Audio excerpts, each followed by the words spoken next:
میگه آنچنانک ناگهان شیری رسید، مرگ را بربود و در بیشه کشید. او چه اندیشد در آن بردن ببین، تو همان اندیش ای استاد دین. میکشد شیر قضا در بیشه ها، جان ما مشغول کار و پیشه ها.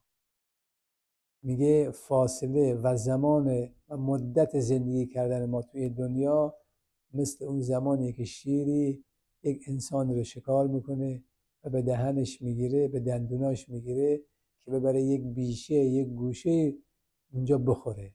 و همین اندازه کوتاه ما توی این دنیا زندگی میکنیم و درنگ داریم. لذا میگه بیا قدر همدیگر رو بدونیم، هوای همدیگر رو داشته باشیم، اگه کاری از دستمون برمیاد انجام بدیم تا میتونیم به جامعه، به دیگران، به خانواده عشق بورزیم و محبت کنیم، گره از کار مردم باز کنیم.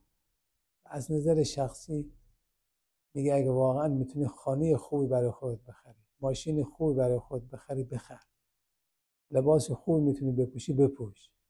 مسافرت خوبی میتونی بری، برو. دیگه ما بهشت انسان، خود انسان، زندگی انسان و وجود خود انسان. و اگه میتونی برای دیگران رفتاری کنی، عملی بکنی که شاد بشن، خوشحال بشن، خوشبخت بشن، دریغ نورد. چون خوشبختی یک پدیده جمعی. جای دیگه داره میگه جان همه روز از لگدکوب خیال و از زیان و سود و از خوف و زوال. نی صفا میماندش نی لطف و فر، نی به سوی آسمان راه سفر. تو چه داری و چه حاصل کرده ای، از تک دریا چه در آورده ای. روز مرگ این حس تو باطل شود، نور جانداری که یار دل شود. آن زمان که دست و پایت بردرد، پر و بالت هست تا جان برپرد. آن زمان که چشم را خاک آکند، هست نور تا گور را روشن کند. چیکار کردی برای خودت، برای دیگران؟